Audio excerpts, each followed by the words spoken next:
right, good morning and welcome to a brand new edition of Corporate Governance Platform, brought to you by the Institute of Chartered Secretaries and Administrators of Nigeria, ICSAN. I am Funmi Omoburiu. On the program this morning, we want to look at the importance of induction and continuing education of directors. Our guest this morning is Mrs. IBIENE MBANO, ACIS, Mobilization Secretary, River State Chapter of ICSAN. She's also a Director, Administrative Justice, River State. Good morning, Mrs. MBANO. Good morning. Thank you for having me. All right, thank you for joining us on the program this morning. All right, with me in the studio is Mr. Kayode Ketefe, CIS. He's Head of Research, ICSAN. Good morning, Mr. Ketefe. Good morning, Funmi. Good morning to you, our guest, Mrs. IBIENE MBANO, ACIS. And good morning, sir. Good to our morning. listeners. All right, we're going to take this message and we'll be right back.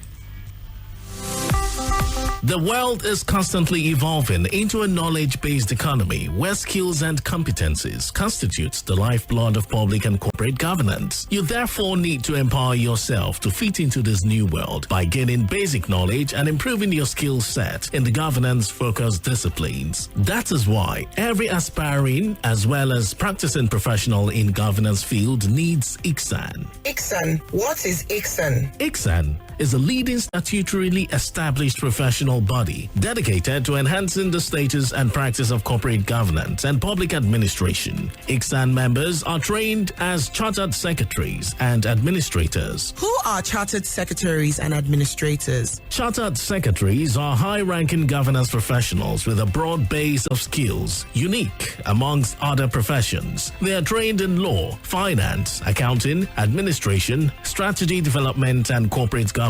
In today's world, chartered secretaries and administrators discharge a wide range of duties and responsibilities, including functioning as chairmen of companies, executive directors, non-executive directors, company secretaries, risk managers, compliance managers, board evaluators, and corporate governance evaluators. That is interesting. How then do I become a chartered secretary and administrator? Good. Go to the Institute's website, www.icsan.org. You can also visit the National Secretariat of ICSAN at Plot 6, Elephant Cement Way, Alausa, Ikeja, Lagos, to get full information on how to become members. ICSAN, the hub of governance professionals. All right, ICSAN, definitely the hub of governance professionals. Like I said earlier, we're looking at the importance of induction and continuing education of directors. All right, Mrs. MBANO, what does the term induction of directors connote? Well, an induction is a structured means by which new directors are provided with information and support that they would need to be productive in their new role. It's like a breaking-in ceremony that will help them understand the kind of organization they are going to be new directors, the environment, and their role in making that organization successful. So that's what induction means. Okay. Now, why does the code recommend that the induction of new directors take place as soon as feasible after their appointment? Induction of new directors should take place as soon as possible in order to help the director immediately begin to do his job effectively, because he needs to understand the organization, have an insight about the business, the culture of the organization. Even if he has been a director somewhere else, he needs to understand that kind of the peculiarity of that particular environment. In fact, in Australia, induction is usually done during the recruitment stage. At that stage, as they are recruiting them, they are trying to ensure that the directors have all that is necessary to do the job. Okay. So it should be done as soon as possible. Okay. Now, we've talked about the induction of directors. Let's look at the continuing education of directors also in the same light. Okay. Continuous education of directors, the ones that is from what you're saying, the ones that are already serving, is very key too. after the induction process, where they have already learned, they have tried to learn about the organization, they need continuing education because new emerging trends keep coming up, new ideas, new governance practice, things like cyber security, work-life balance. They need to continuously keep abreast with new legislation and regulatory requirements to enable them to carry out their oversight responsibilities. So that's why it's necessary to structure continuous education for the directors. All right, so let's look at the link between board evaluation and development of the appropriate training for the board members. Okay, the board evaluation is very key in developing appropriate training for the board members because if a board evaluation or appraisal is effectively administered and delivered, then that appraisal will identify all the knowledge gaps of all the individual directors. And then an appropriate training will now be created that can formulated that can fill up these gaps. So without a proper evaluation of what you have on the board, you wouldn't know the kind of training that is needed. So that's the link between board evaluation and appropriate training. All right, there's another provision of the code that training programs should be at the company's expense, but should not be such that puts undue strain on the company's finances. Now, what would be the guiding principle in attaining equilibrium between these two ends? The guiding principle in getting equilibrium is actually two things: the affordability of the company, the ability of the company to afford that training, and secondly, how relevant is the training. So if the company cannot afford it, then we shouldn't insist. You have some organizations where they politicize going for training and they stress the company to go for training. That's not right.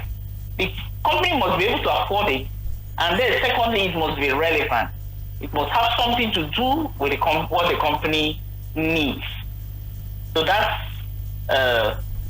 the way of attaining this equilibrium. To balance these two factors, then you get an equilibrium. All right, great. Now, what advice do you have for companies and organizations on the issue of induction and continuous education of directors?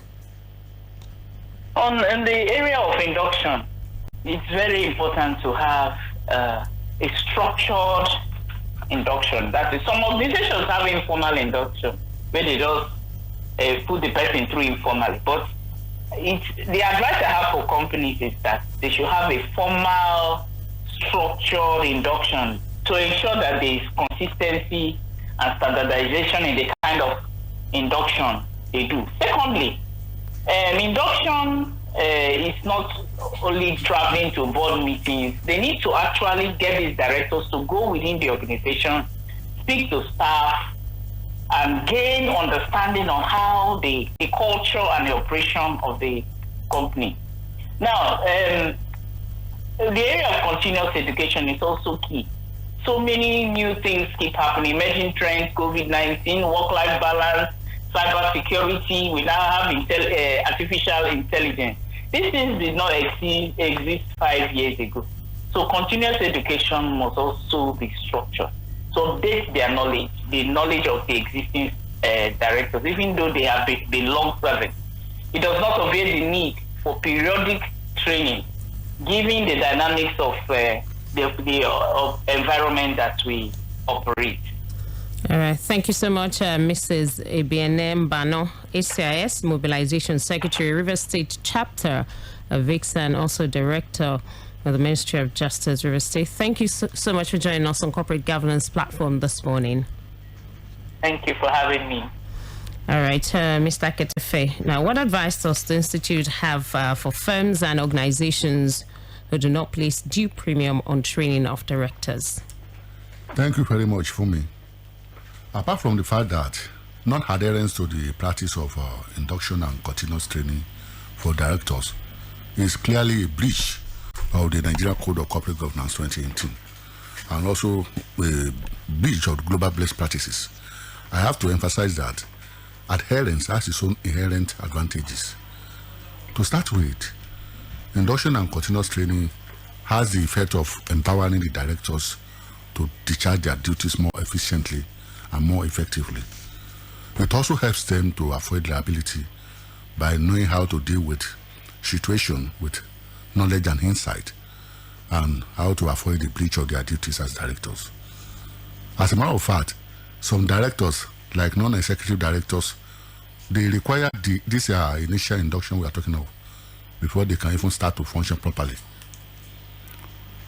Having stated that, I will have to add that all directors, including the executive room, they need both induction and continuous training to be able to render maximum services to their company. So in a nutshell, I would say that the ICSAN is advising all companies and organizations to take the issue of directors induction director induction and training very, very seriously. Thank you. Right. So does the Institute organize induction and continuous training for new and existing directors? Thank you very much for that question. The training department of the Institute is already well known when it comes to providing top-notch training on diverse topics on corporate governance, which include the topic we are talking of, the induction and continuous training of directors. This training is of two folds, as I usually say. The first is the periodic training that the training department organizes from time to time and invite people to attend. You will get information about all the upcoming courses that our training department offers from time to time on the Institute website, as well as on all our social media platforms. We also make announcements about all this training during numerous programs that the Institute organizes. And of course, we have flyers which we distribute very widely to intimate members of the public generally on diverse trainings of the Institute.